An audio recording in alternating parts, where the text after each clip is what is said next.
Welcome back to the second session of postcolonial literature.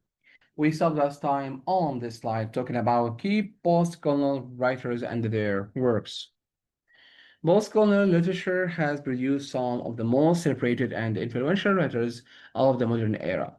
These authors have transformed world literature, bringing new perspectives, voices, and narrative techniques to global literature conversation.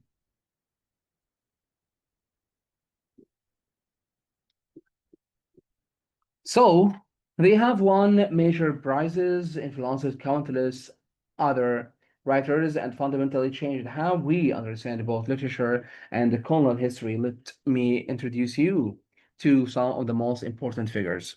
Now let's move to the Achebe, Rushdie, and Rice. Tuna Achebe. Kings Fall Apart, 1958, depict the clash of indigenous ego society and British colonial forces in Nigeria. Achebe's masterpiece challenges colonial stereotypes and demonstrates the complexity and sophistication of pre-colonial African society. Salman Rushdie, Midnight's Children, 1981, uses magical realism to explore post-colonial identity and India born at the moment of endangered Rushdie's post-colonial embodies the nation's hope to our hopes and contradictions. Now let's go to Jane Bryce, White Sargasso Sea, 1966, reimagines Charlotte Bronte's Jane Eyre from the perspective of the madwoman in the attic, giving voice to a colonized Caribbean woman silenced in the original text.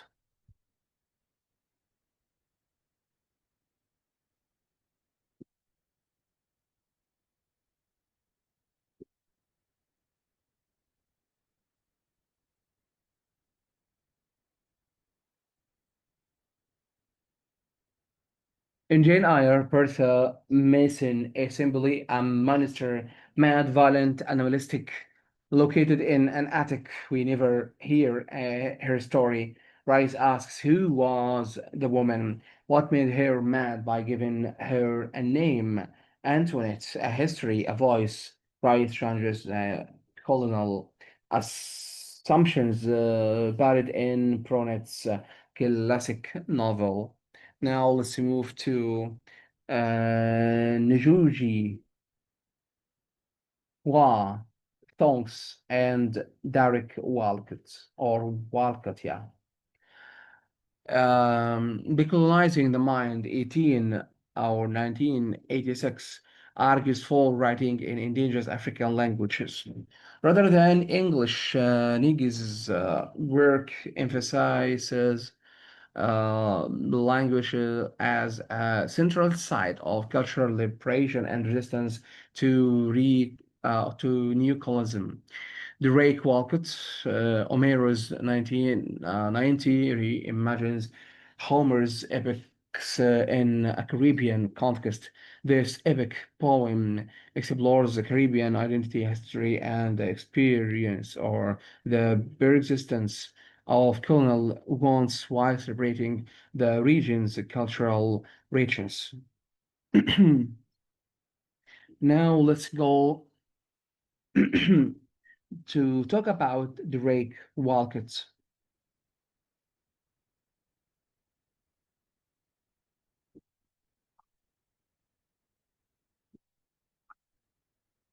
The poem is written in English but infused with Caribbean dialect rhythms and sensibilities. It insisted that Caribbeans' experience is epic, worthy of the highest literary forms. It grapple with painful questions. How do Caribbean people relate to both African roots and European culture inheritance? How do they build identity in a region shaped by slavery and colonialism? Walcott doesn't offer simple answers, but creates beauty from this complexity. Now let's move to the influential postcolonial theorists. The intellectual framework of postcolonial studies has been shaped by several groundbreaking theorists whose work continues to influence literary criticism, cultural studies, and political thought. These scholars provided the analytical tools necessary to understand the complex legacies of colonialism and the ongoing struggle for decolonization. Their concepts, Orientalism, psychological effects of colonism, subalternity, hybridity, have become essential for anyone studying postcolonial literature or contemporary global politics. Now let's move to the Edward Said and Franz Fanon. Orientalism, 1978, revolutionized postcolonial studies by demonstrating how Western scholarship created distorted representations of the East that served imperial interests. Said our Said showed that knowledge production is never neutral, but always shaped by the power relations. Franz Fanon, Black Skin, White Masks, 1952, and Richard of the Earth, 1961, explored the psychological effects of colonialism on both colonizer and colonized. Fanon analyzed how colonial subjects internalize racism and examined the role of violence in decolonization.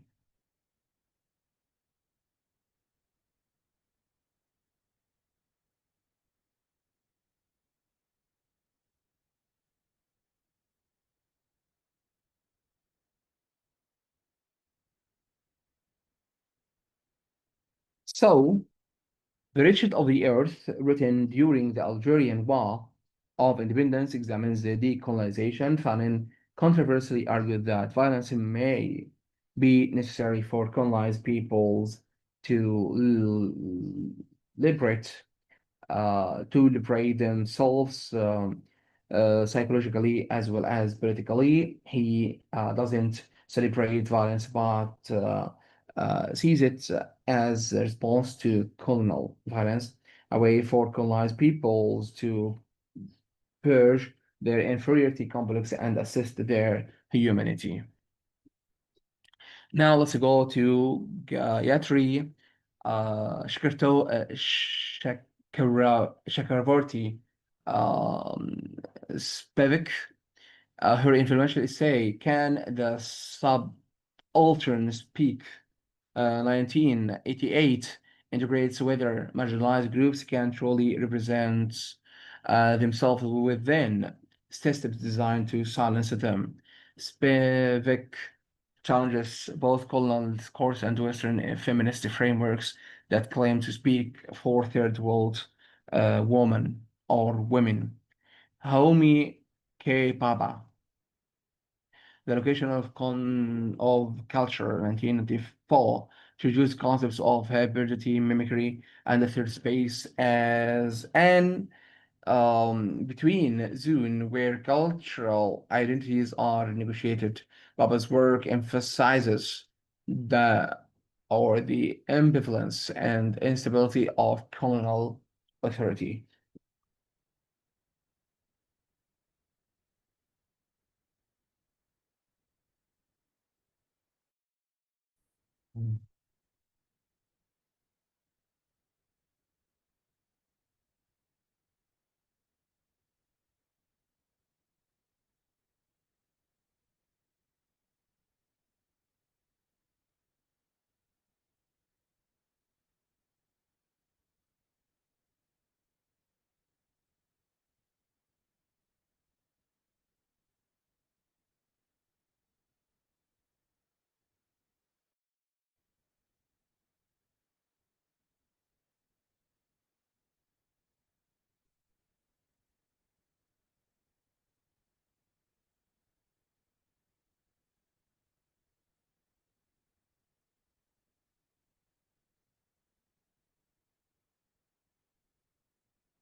The third space is neither colonizer nor colonized culture, but sometimes or something new created in the encounter between them. This space is productive. It's where new cultural forms, identities, and possibilities emerge. Baba sees this hybridity not as loss of authentic cultural, but as creative transformation encounters where they also produce new forms and identity that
these theses built upon and challenged each other's work, creating rich and sometimes continuous intellectual tradition.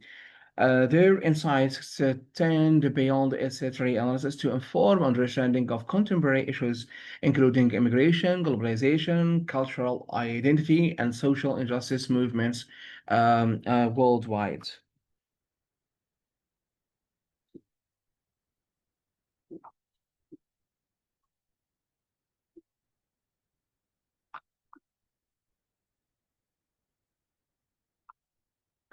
When we discuss immigration debates in Europe or America, Said's work on Orientalism helps us understand how Muslims are represented as threatening others when we examine race, so inequalities, Fanon analysis of internalized racism remains relevant.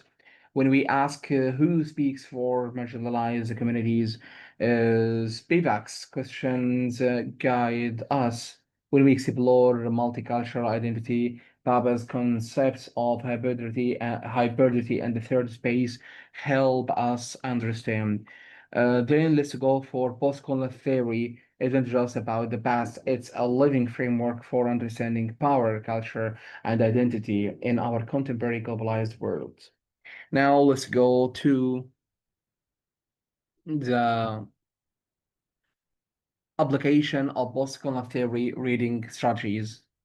Developing a postcolonial reading practice involves cultivating specific analytical skills and asking particular questions of texts. These strategies help readers move beyond surface level understanding to engage critically with the power dynamics, cultural politics, and historical contexts embedded in literary works. Reading postcolonially means reading with awareness of colonial history and its legacies. It means asking not just what is this text about, but who wrote this, from what position, with what assumptions, representing whom, for what audience. It means being attentive to power, who has it, who lacks it, how it operates through representation and language. Now let's move to the examination of author possibility and the analyzation of language use. Question the author's positionality. Are they writing from the perspective of colonizer or colonized? How does their social location influence their representation of colonial encounters? Consider their relationship to the culture and the stories they depict. Analyze language use. Analyze language use carefully. Does the author use understand English or colonize forms? How do they incorporate indigenous vocabulary, syntax, or storytelling techniques? What political statement does their linguistic choice make?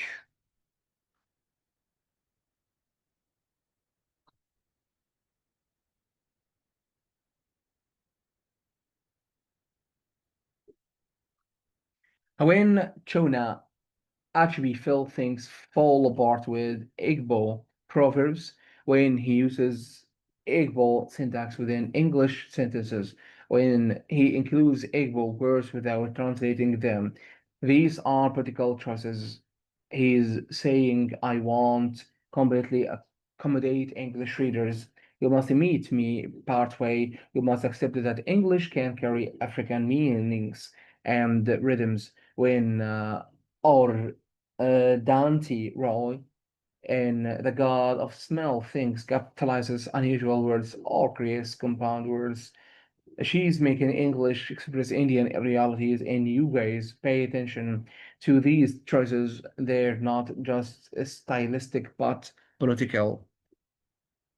Now let's go to identity resistance and explore representations. Identity resistance, identity movements of resistance and rewriting of history where the text challenge colonial narratives or stereotypes. How does it reclaim silenced voices or suppressed histories?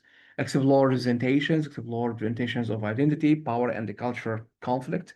How are characters how are characters positioned in relation to colonial power structures? What strategies do they use to negotiate or resist these structures? Now let's go to talk about explore representations more.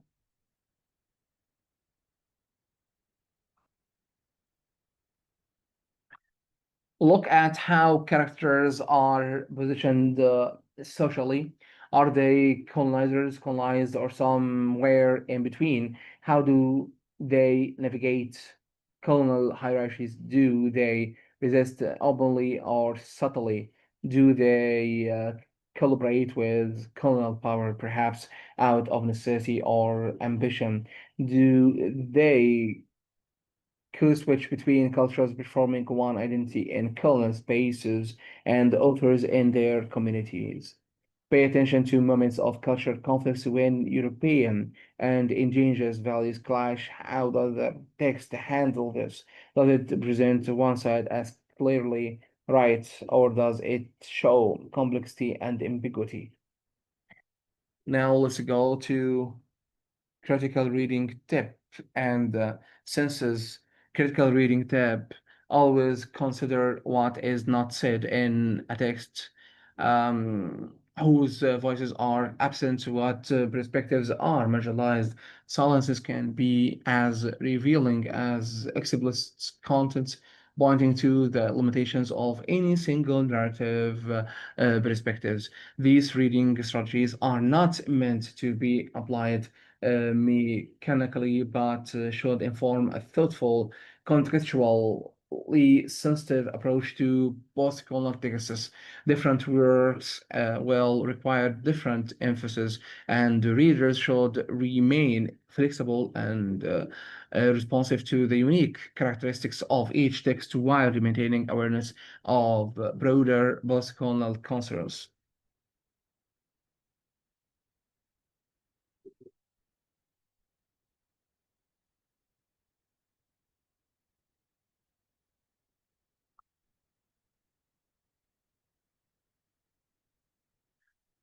The goal isn't to apply a checklist rigidly, but to develop a habit of critical reading, asking questions about power, representation, whose voices are heard, whose are silenced, how language operates politically, how colonial history shapes the present, while over time, this was of reading becomes natural, transforming how you engage with all literature, not just explicitly post-colonial texts. Now let's move to the case study Things Fall Apart by Chuna Achebe. Tuna Ashby Things Fall Apart 1958. It stands as a foundational text in post-colonial literature, demonstrating how literature can challenge colonial narratives and reclaim indigenous perspectives. The novel tells the story of Okonkwo, a respected leader in the Igbo community of Umafoya, and devastating impact of British colonial intrusion on his society.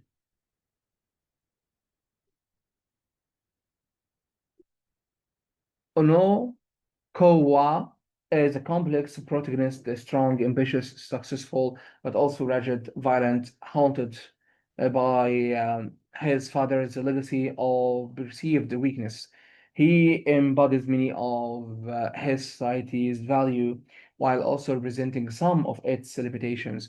But this isn't just Okanawa's individual story, it's a story of Igbo's society itself, of how a functioning complex civilization was destroyed by colonial request.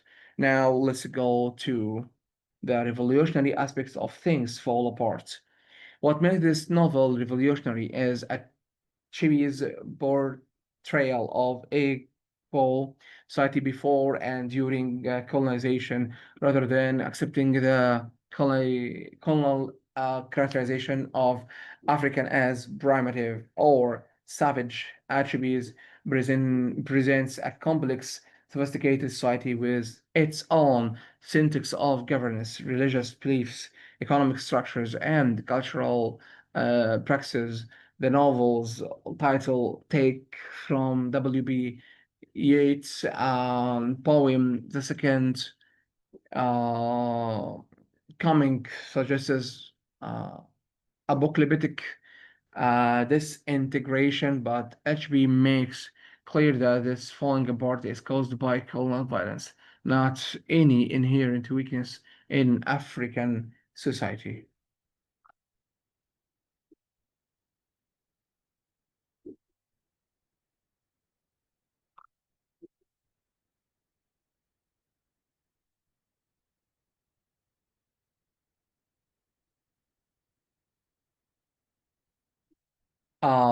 So the egg bowl world had a center, a coherence, a structure until colonial intrusion destroyed it. Now let's move to the pre-colonial society. So the first two-thirds of the novel establishes the richness of Igbo's cultural religious ceremonies, marriage customs, systems of justice, agricultural practices, and oral storytelling traditions actually demonstrate that African societies had their own values and structures long before European contact. The arrival of Christian missionaries and British demonist administrators disrupt social cohesion. Colonial powers exploit internal divisions, offering inclusion to marginalized community members while undermining traditional authority structures.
Tragic consequences. Okonkwo personal tragedy mirrors the broader cultural catastrophe. Unable to adapt to the new colonial order and unwilling to accept the dismantling of his culture, he takes his own life, an act of considered um, abominable in Igbo tradition. So shameful that his clansmen cannot even touch his body.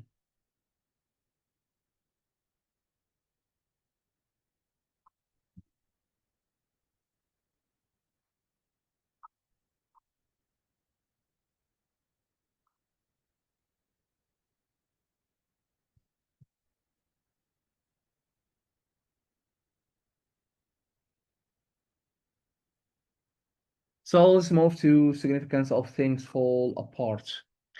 Ashby's novel demonstrates postcolonial literature's role in reclaiming history, challenging stereotypes, and asserting the dignity and the complexity of colonized peoples by writing back to colonial narratives that portrayed Africa as a dark continent, awaiting European enlightenment. She actually created a counter narrative that continues to shape how we understand colonial encounters.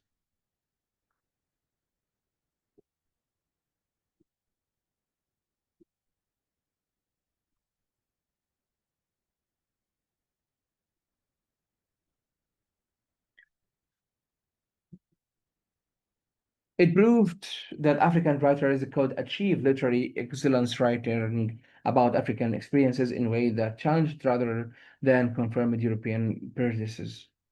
Actually opened doors for countless African writers who followed him, demonstrating that African stories deserve to be told, that African perspectives had literary and intellectual value, and that writing is English, or writing in English didn't mean adopting European perspectives, it could mean transforming English to serve African purposes. Now let's move to the case study Wild Sargasso Sea by Jane Rice.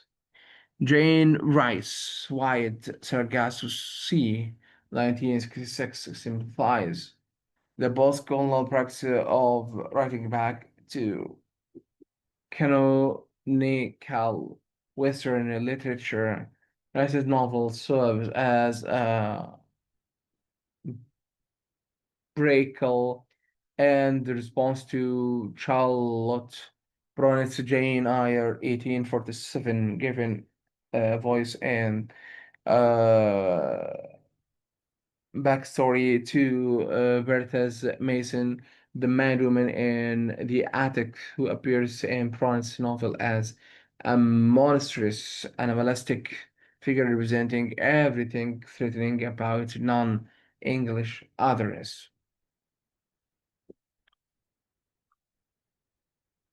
And Jane Eyre's Bertha is Rockster's first wife, locked in an attic because she's violently insane.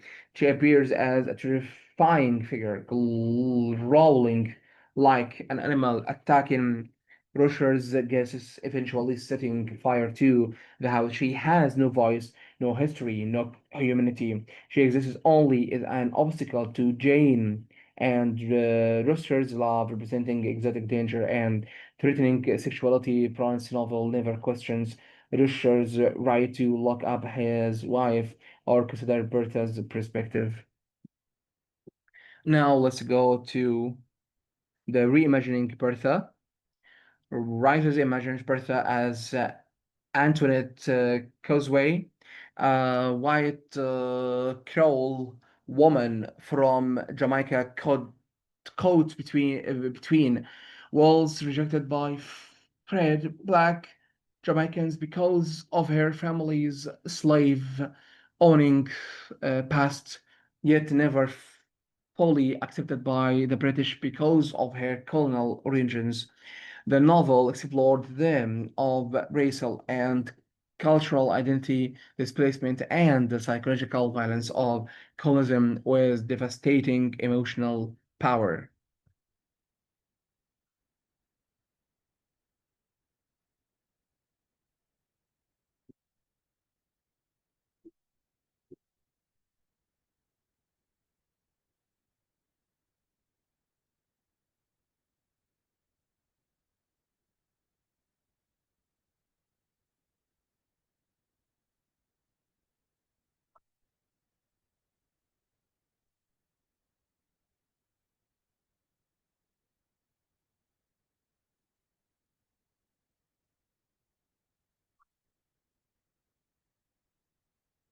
Now let's move to the three key themes: racial identity, cultural displacement, colonial violence. Antonin's ambiguous racial position as a white Creole highlights how colonial systems created complex hierarchies that trapped everyone, including those who benefited from slavery. Cultural displacement, neither fully Jamaican nor fully English Antoinette exists in a liminal space of non belonging. Her eventual removal to English completes her alienation and contributes to her madness. Colonial violence, the novel depicts both the physical violence of slavery and colonialism and the psychological violence of cultural um, erasure. Antoinette's English husband even renames her Bertha's to make her more English.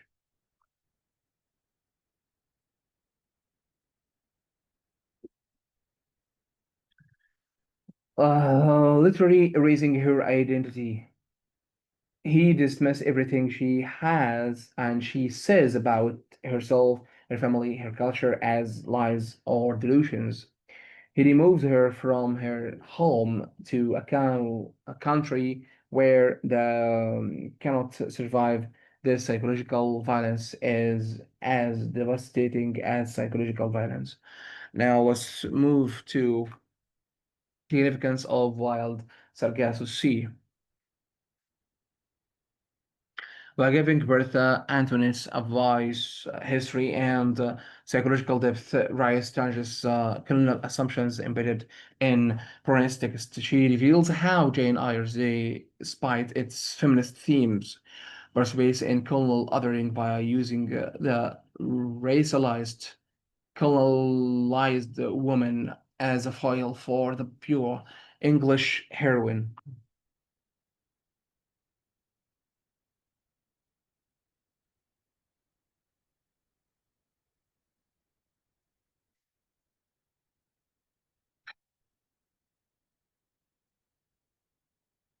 It shows that classical literature isn't politically neutral.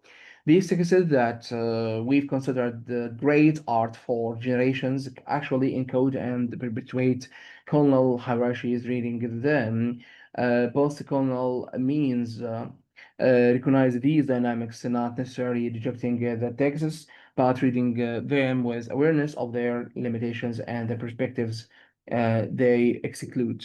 Now let's move to the language of identity introduction.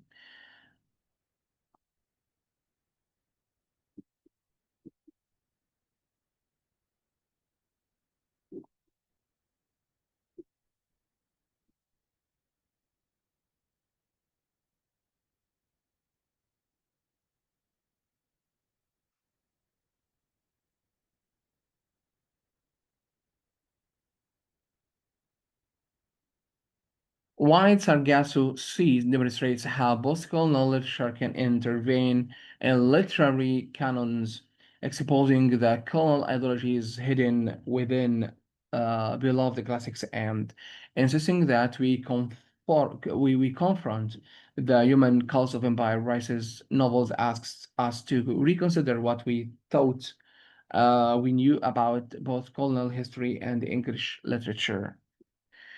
So, language and identity in postcolonial literature, language sense and the heart of postcolonial literature, practice and theory, the choice of which language to write in carries profound political, culture, and artistic implications for postcolonial writers. Language is simultaneously a tool inherited from colonizers and a medium through which to assert identity and reclaim cultural heritage.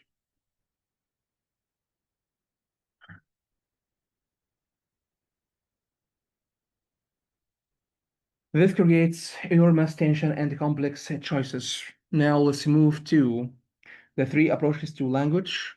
Colonial language, using the colonizer's language, ensures wide readership and engagement with Western literary traditions. Creative reshaping, writers reshape colonial uh, languages to reflect indigenous rhythms, vocabulary, and worldviews. Now let's go to the indigenous expression. Some writers choose indigenous languages to resist linguistic colonization and preserve cultural authenticity.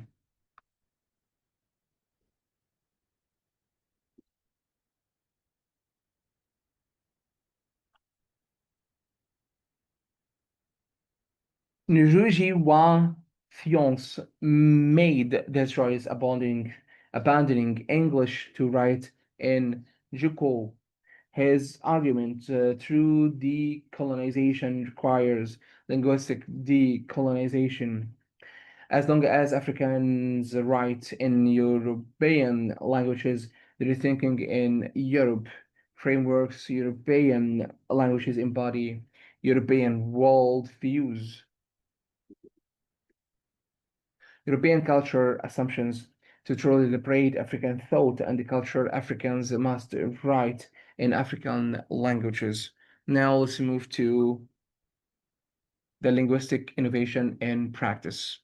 Many post-colonial writers choose to write in English, French, or other colonial languages, but they transform these languages to make their own. They infuse colonial languages with local vocabulary, syntax, proverbs, and oral storytelling techniques, creating what Nigerian writers Gabriel Okra called New English or African English. This linguistic innovation is not simply decorative, but represents a post-colonial act of appropriation and resistance.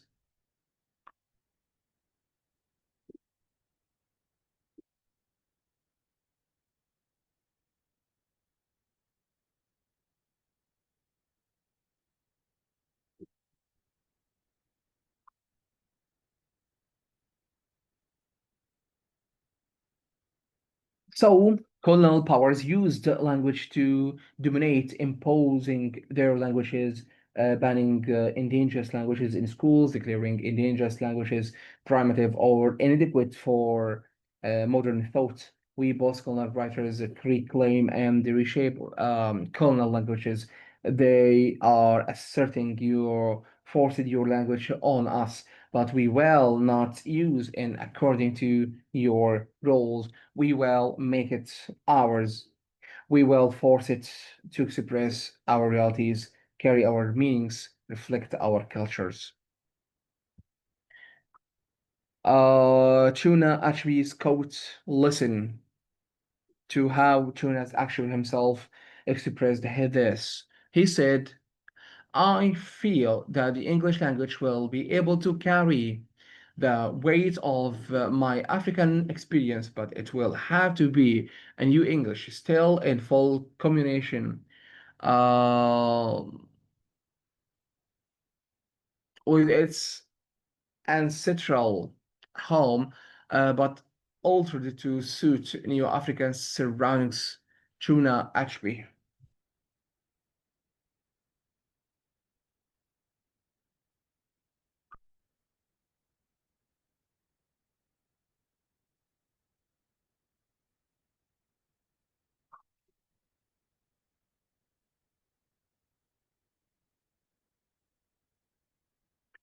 The language must change to express African realities, and actually is confident in it. Can English will be able to carry the weight of African experience, but only if reshaped, only if Africanized. Now let's go to examples and tenses.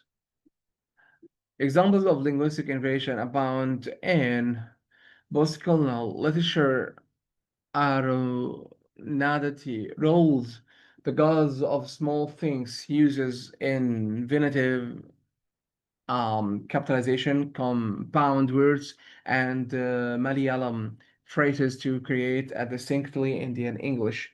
Nijij wa throngs ultimately abandoned the English entirely, arguing in decolonization the mind that writing of African languages is essential for true cultural decolonization.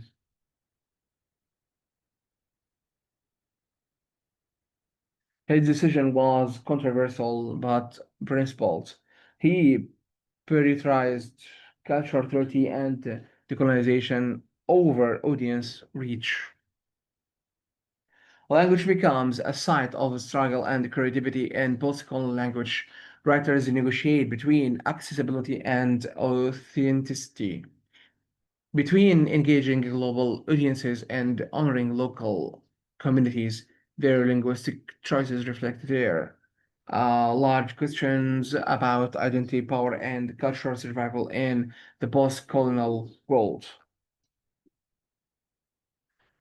There are no easy answers. Both writing in colonial languages and writing in indigenous languages involve compromises and trade-offs. What matters is that writers make conscious, purposeful choices, aware of the political implications of their linguistic decisions. Now let's move to the post-colonial literature and the contemporary issues.